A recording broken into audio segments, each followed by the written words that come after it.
தமிழ் படிப்பு ஐக்கிய ராஜ்யம் சோயாஸ் University of London. Thank you very much, Mr. Satyamurthy, sorry. Peryorgale, Anbargale, Vanakkam.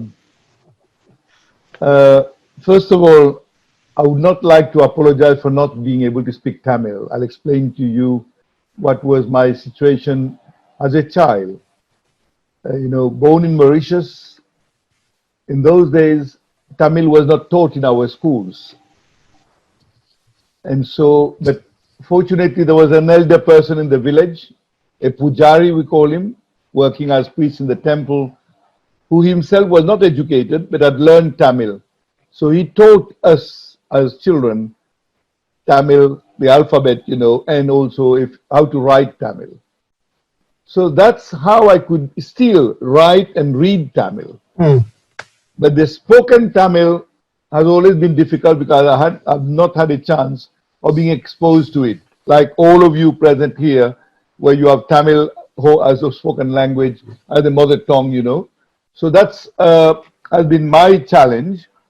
But I can assure you very briefly as my introduction on this, that I've been listening to all the various speakers, and Tamil itself is such a beautiful language. And I would like to share with you a quote from my Prime Minister. When I organized 31 years ago, the 7th World Tamil Conference in Mauritius, my Prime Minister who inaugurated the conference said, he wanted to end with the words of Subramanya Bharati. I quote, "If there is light inside, the tongue will be illuminated. If like the floods, the art and poetry were to surge, even the blind can see and serve. With a taste of sweet Tamil, we shall see godliness here." End of quote.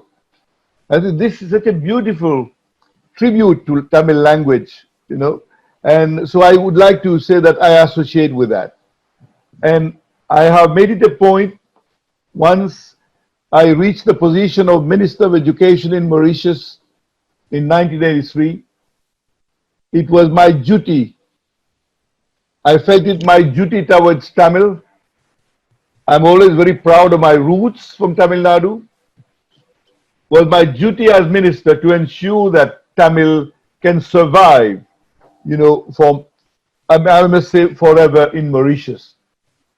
And that's therefore what I did as Minister of Education as a matter of policy.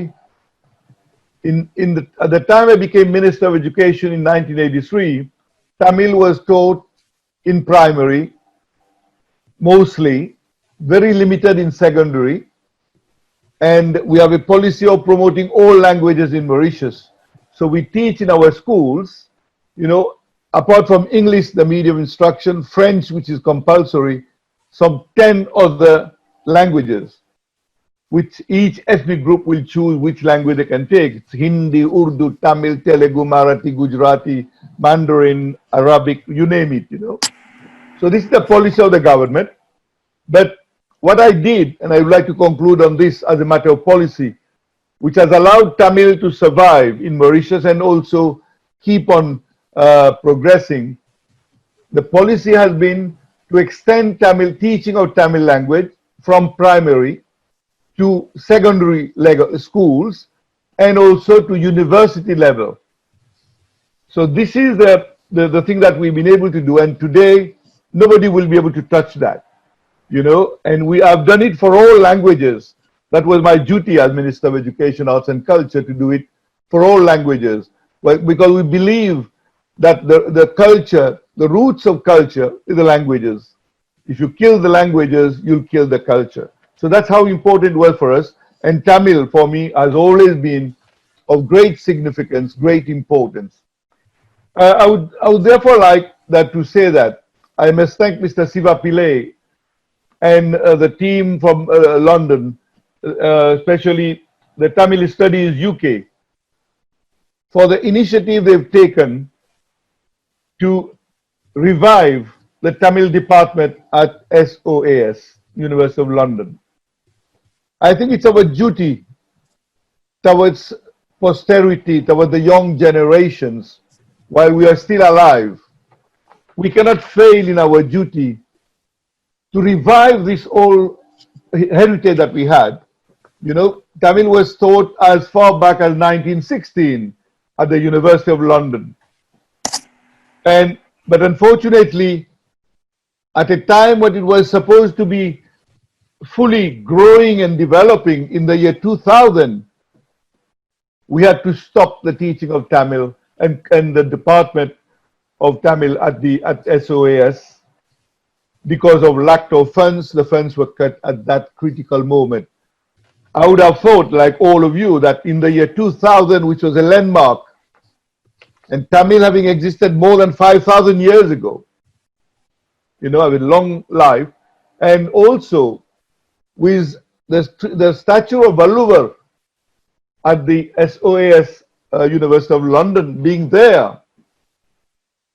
You know, I'm sure all of us Tamilians around the world, but also all lovers of Valluvar, lovers of Tirukkural, and it's not only the Tamil community, as you know, who have great respect and reverence for Saint Tiruvalluvar. It's the wide, because Valluvar Tirukkural is universal, it's for all humanity. And therefore, I feel with Tirukkural statue at the University of London, you know, and with all of us who love Tamil, we cannot only express it in words, we have to go to action. Therefore, in my brief introduction comment today, I would like to, all of us, the 109 participants we have today, but I'm sure we have millions of them who will be involved in that. Let's all take a pledge. This conference is good to promote this campaign of mobilizing funds so that we can reach the 10 million pounds sterling endowment. But let's also now have more of fundraising conference.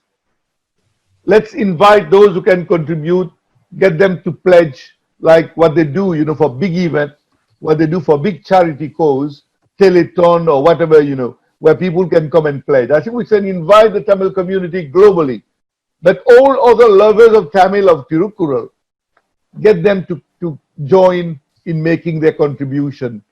Probably 10,000 philanthropists contributing £1,000 as your plan is not a difficult thing, but we can probably make it less constraining.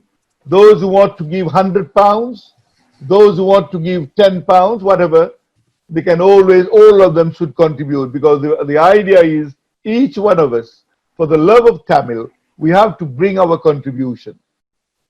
If it is £10, it may look like a drop in the ocean, but I will recall to all of you what Mother Teresa said. That if you click at the complexity of the world, you may think that your £10 is a drop in the ocean. But without the £10, the ocean will miss those drops. And what is the sum total of all drops? It's the ocean. So bring your whatever you want, whatever you can, with love, with dedication for Tamil. Bring that contribution, make it easy for everybody to contribute so that we can reach the target very soon. I believe we should set a target date, right? Because I could see to date you've collected only £21,000, which is equivalent to like 20 philanthropists' contribution. I think Tamil can do more than that. I would like to pledge from my personal part, I will give the £1,000. I will talk to more Mauritians, more Mauritian people to contribute to that, but also globally, whatever contact I have, I will use it. As you may be aware, we have set up an international Tirukkural foundation since a few years, and the mission of that foundation has been to take Tirukkural to the world. We've organized national conference in Mauritius, international conferences globally, and the summit meeting is being planned to go to UNESCO Paris to take Tirukkural to the world. And that's the big plan, but COVID-19 put a halt on our activities, and now we are waiting for some clearance on that so that we can take it forward.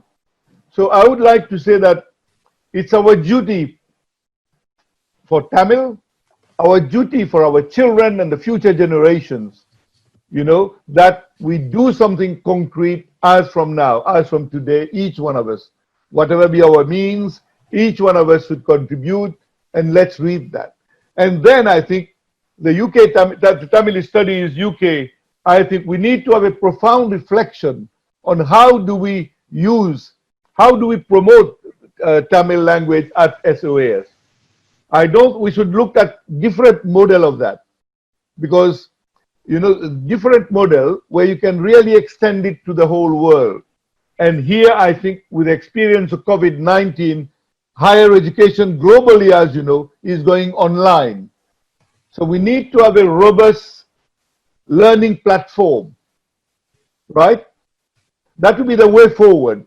A robust learning platform using technology that's available, so that we can get as many Tamilians across the diaspora to be able to access learning Tamil, learning the culture through this platform. And that will be a great contribution from SOAS, from the University of London. And being the University of London by itself is a great asset that we have, and we can use that to make sure that we can give proper accreditation, proper recognition to the courses, the diplomas, or to whatever degree we offer to the diaspora.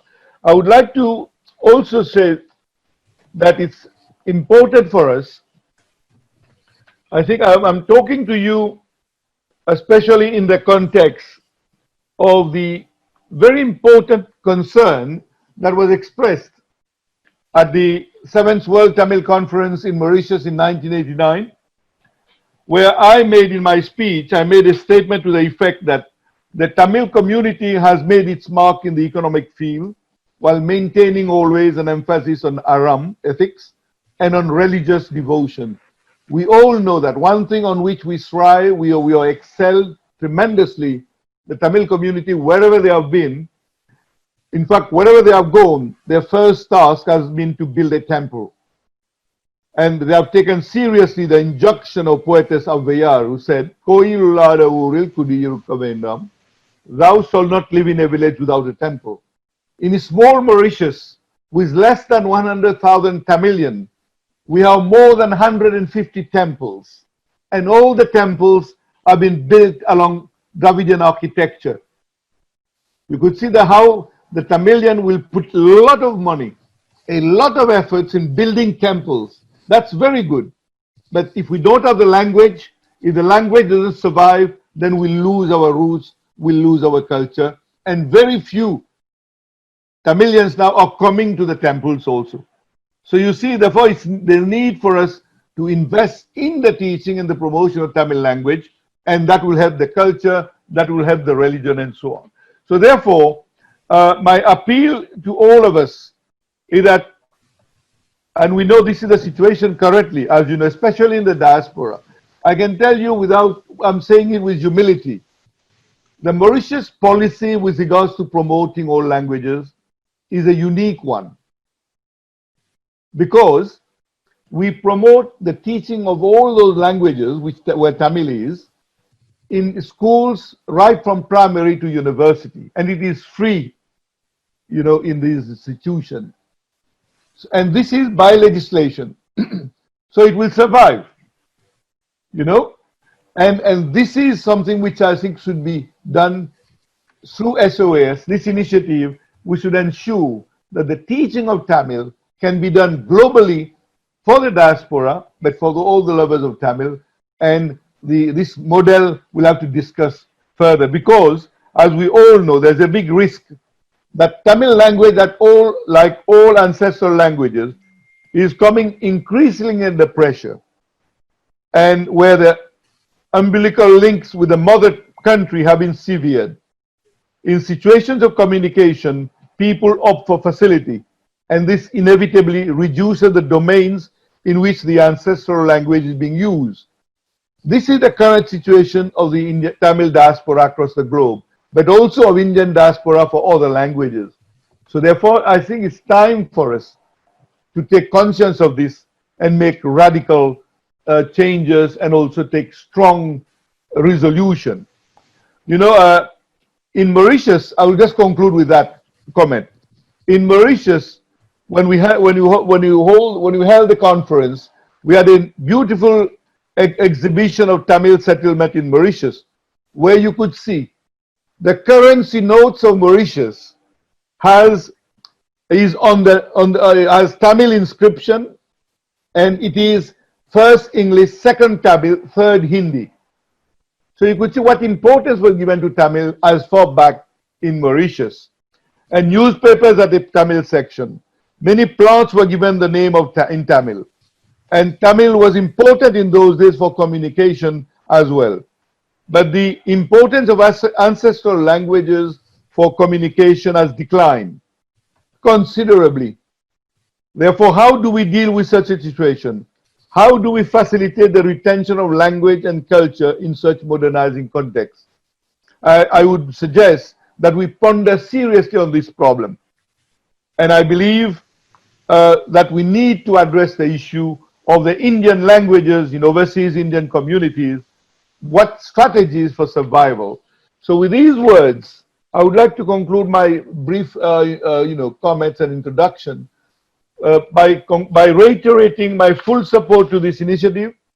But let's move forward with a clear target of achieving that, while we are all here to do it, and bring as many people as possible to join this movement globally.